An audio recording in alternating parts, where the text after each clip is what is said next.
چند ایسے کلمات آپ کو بتانے جا رہا ہوں، ایک ایسا ورد آپ کو بتانے جا رہا ہوں جو کہ حقیقی معنوں میں آپ کی زندگی تبدیل کر کے رکھ دے گا، اور وہ ہے لا حول ولا قوت الا باللہ۔ 1000 دفعہ آپ نے یہ پہلے سنا ہوگا، 1000 دفعہ آپ نے یہ پہلے پڑھا بھی ہوگا، but this is something very light to recite on the tongue, but this is very heavy and very difficult to live by۔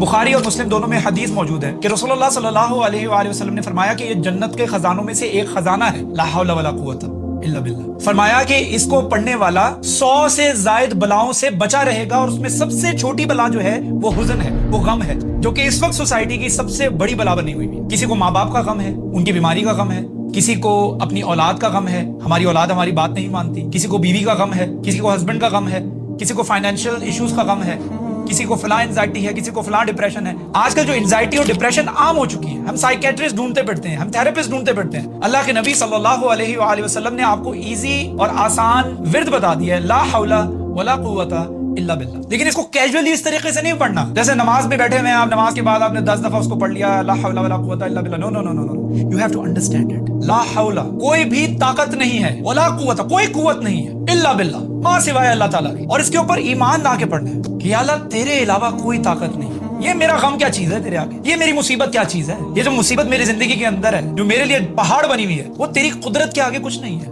تیری قوت کے آگے کچھ نہیں ہے۔ لا حول ولا قوت الا باللہ، تیرے سوا تو سب سے بڑی طاقت والا۔ You have the authority to solve my problem, this tiny little problem that I have in my life۔ وہ تیرے آگے تو کچھ نہیں ہے۔ لا حول ولا قوت، اس ایمان کے ساتھ پڑھیں۔ اللہ تعالیٰ کے ساتھ ایکسپیکٹیشن باندھنی پڑتی۔ آپ اپنی ایکسپیکٹیشنز، اپنی امیدیں اللہ تعالیٰ سے ہٹ کر کسی کے ساتھ لگا لیں گے نا، that person is going to hurt your expectations, they are not going to live up on your expectations۔ وہ آپ کی ایکسپیکٹیشنز، آپ کی امیدوں کے اوپر پورا نہیں اتریں گے۔ یہ لکھی ہوئی بات ہے، یہ یونیورسل پرنسپل ہے، ضعف الطالب والمطلوب، طالب اور مطلوب دونوں کمزور ہیں۔ یعنی میں نے جس کے ساتھ توقع لگائی ہوئی ہے، وہ میری وائف ہے، وہ میرے ماں باپ ہیں، میرے ٹیچر ہیں، میرے استاد ہیں، میرے باس ہیں، وہ میرے دوست ہیں، میں نے ان سے ایکسپیکٹیشنز لگائی۔ یہ ایکسپیکٹیشنز، یہ امیدیں کبھی بھی پوری نہیں ہوں گی۔ ایکسپیکٹیشنز کس سے ہونی چاہیے؟ اللہ تعالیٰ سے۔